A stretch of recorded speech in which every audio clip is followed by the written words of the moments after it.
Akhir kisah terdakwa, Gregorius Ronald Tanur, anak mantan anggota DPR RI fraksi PKB, Edward Tanur.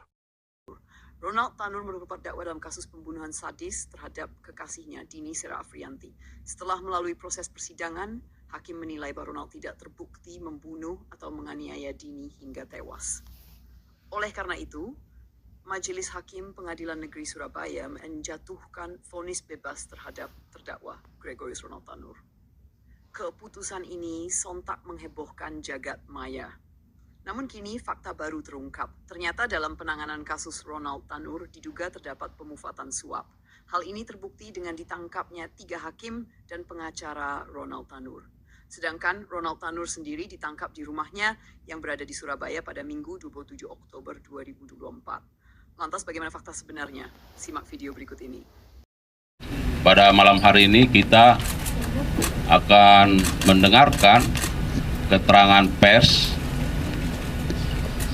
dari Direktur Penyidikan pada Jampitsus terkait dengan perkembangan penanganan perkara tindak pidana korupsi berupa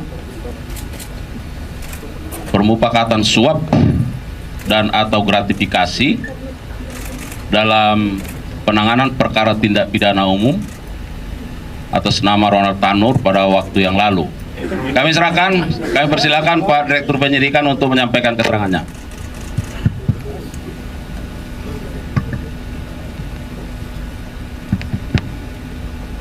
Assalamualaikum warahmatullahi wabarakatuh. Waalaikumsalam warahmatullahi wabarakatuh.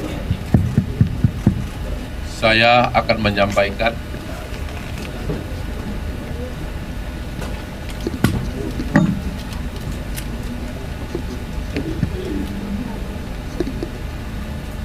kegiatan yang telah dilakukan oleh penyidik pada Jampitsus terkait dengan peristiwa Atau mantap nih, mantap. perkara suap terhadap 4 tersangka yang sebagaimana sudah kami sampaikan 2 hari yang lalu. Dalam perkembangannya, penyidik mengembangkan perkara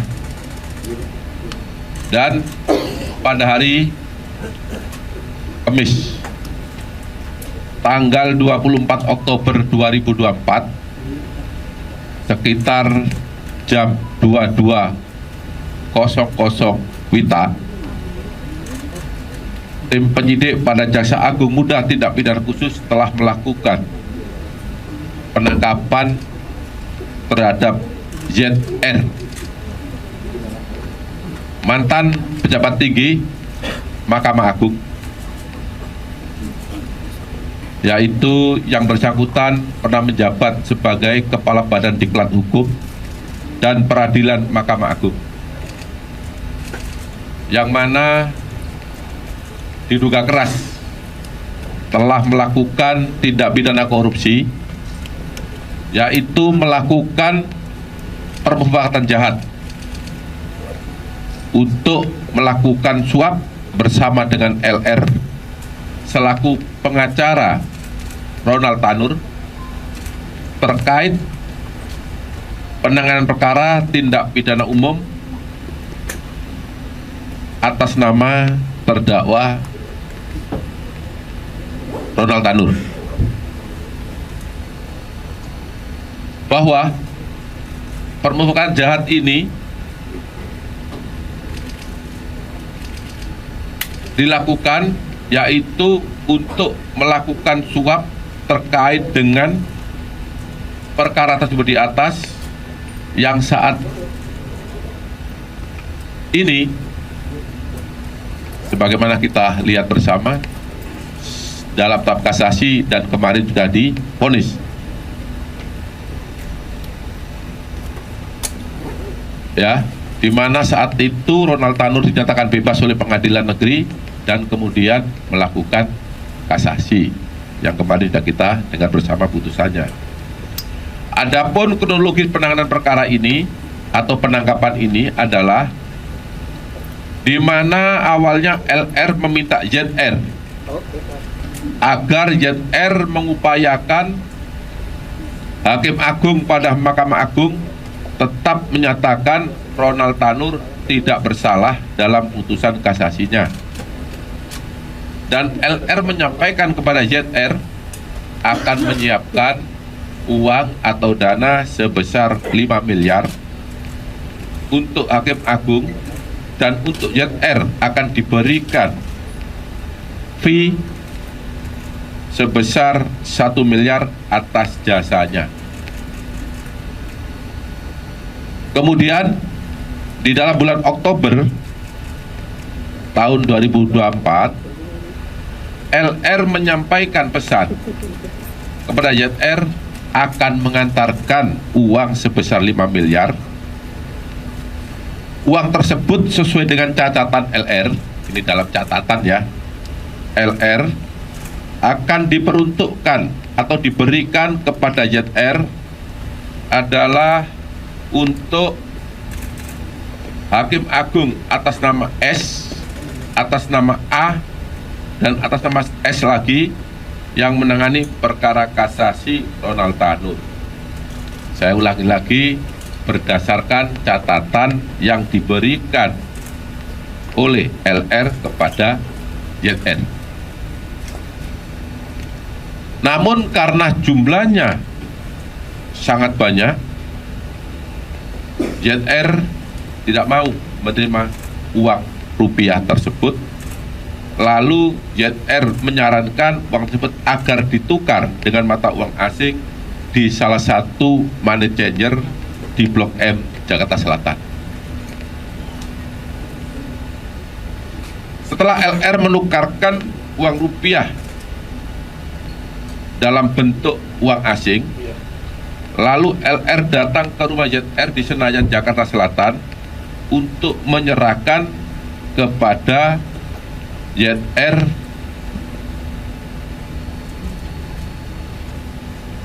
dalam bentuk uang asing yang jumlahnya seperti saya katakan tadi, yaitu 5 miliar. Ini kalau dikonversi menjadi mata uang rupiah. Setelah itu uang tersebut disampaikan ZR, disimpan ZR di dalam brankas yang berada pada ruang kerja dalam rumah ZR. Selain perkara perbuatan jahat untuk melakukan suap tersebut, saudara ZR pada saat menjabat, ya, pada saat menjabat sebagai Kapus Diklat tadi ya saya katakan, menerima gratifikasi pengurusan perkara-perkara di Mahkamah Agung dalam bentuk berbagai macam uang, ada yang rupiah dan ada yang mata uang asing. Sebagaimana kita lihat di depan ini, yang seluruhnya jika dikonversi dalam bentuk rupiah sejumlah 920 miliar 912 juta 303.714 rupiah. Dan emas batangan seberat 51 kg. Ini yang ada di depan. Jaksa penyidik pada Jampitsus pada hari Kamis tanggal 24 Oktober 2024 telah melakukan penggeledahan di rumah ZR yang berlokasi di kawasan Senayan, Jakarta Selatan, dan penginapan ZR di Hotel Le Mardian, Bali. Jadi dua tempat itu tanggal 24 malam dilakukan penggeledahan dan ditemukan beberapa barang sebagai berikut. Yang pertama, di rumah YR di kawasan Senayan, Jakarta, ditemukan uang dolar Singapura sebanyak 74.494.427 rupiah. Maaf, Singapura, dolar Singapura.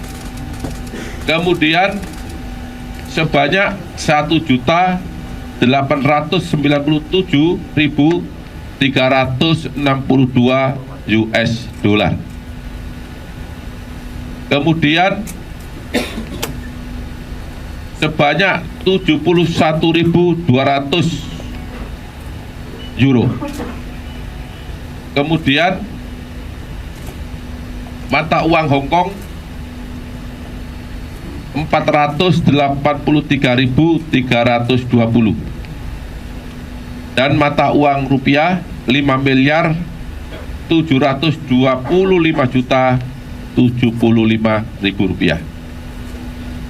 Jika dikonversi, sudah saya sampaikan tadi di depan, yaitu sekitar 912.303.714 rupiah.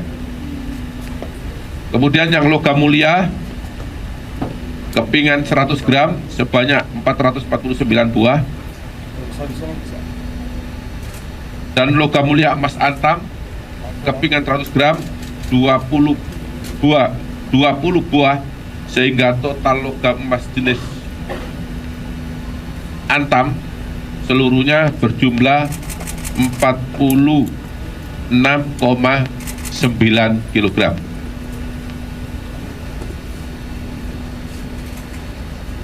Untuk barang bukti selanjutnya yang juga ditemukan di rumah terdakwa adalah satu buah dompet warna pink, 12 keping emas logam mulia, satu keping emas logam mulia yang beratnya 50 kg, 50 gram, satu buah dompet pink garis yang berisikan 7 keping emas logam mulia antam masing-masing 100 gram, 3 keping emas logam mulia PT antam masing-masing 50 gram, satu dompet wanita berisi 1 keping emas logam mulia PT antam beratnya 1 kg, satu buah plastik warna abu-abu berisi 10 keping emas masing-masing 100 gram, 3 lembar sertifikat diamond, 3 lembar kwitansi toko emas, ya. Kemudian untuk penggeledahan di Hotel Le Méridien Bali, tempat YR menginap, ditemukan satu ikat uang tunai pecahan 100.000 sebanyak 100 lembar, totalnya 10 juta. Satu ikat uang tunai pecahan 50.000 sebanyak 98 lembar, total 4.900.000 rupiah. Satu ikat tunai pecahan 100.000 sebanyak 33 lembar, totalnya 3.300.000. Satu ikat uang tunai pecahan 100.000 sebanyak 19 lembar, kemudian pecahan 5.000 sebanyak 5 lembar, totalnya 1.925.000 rupiah.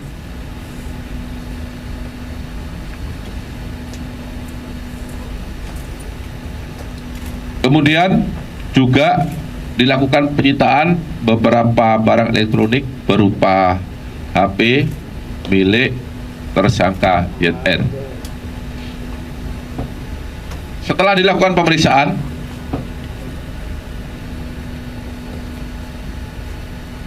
pada hari ini Jumat tanggal 25 Oktober 2023, jaksa penyidik pada Jampitsus menetapkan 2 orang tersangka karena ditemukan bukti permulaan yang cukup adanya tindak pidana korupsi, yaitu yang pertama, ZR selaku mantan pejabat Mahkamah Agung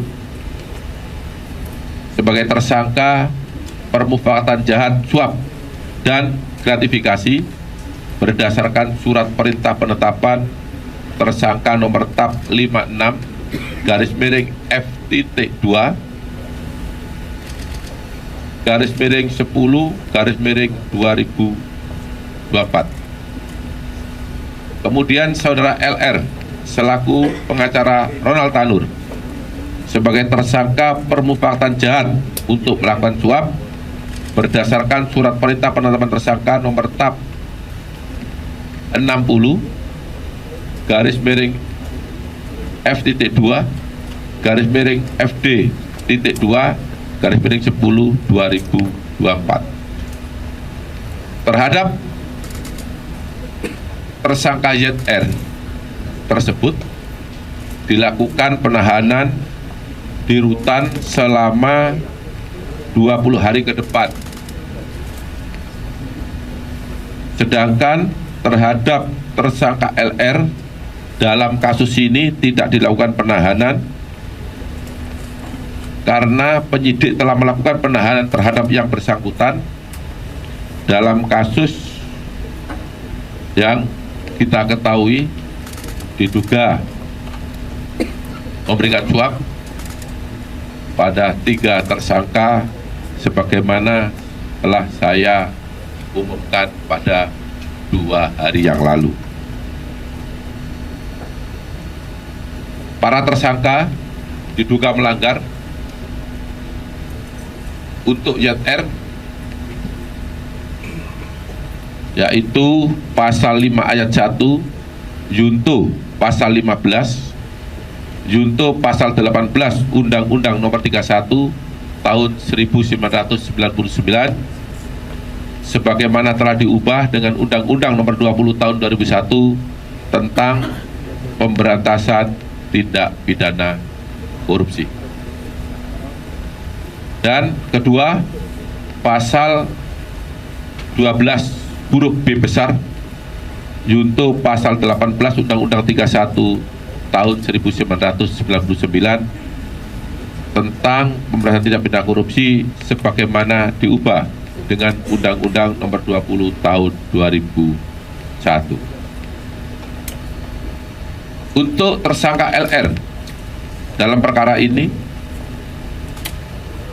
melanggar pasal 5 ayat 1, Junto pasal 15, Junto pasal 18 Undang-Undang Nomor 31 tahun 1999 tentang pemberantasan tindak pidana korupsi sebagaimana diubah dengan Undang-Undang Nomor 20 tahun 2001. Demikian press release yang dapat kami sampaikan pada malam hari ini. Kurang lebih saya mohon maaf bila ada yang kurang berkenan dalam penyampaian ini atau kata-kata yang kurang jelas. Saya mohon maaf sekali lagi. Wabillahi taufiq wal hidayah. Wassalamualaikum warahmatullahi wabarakatuh.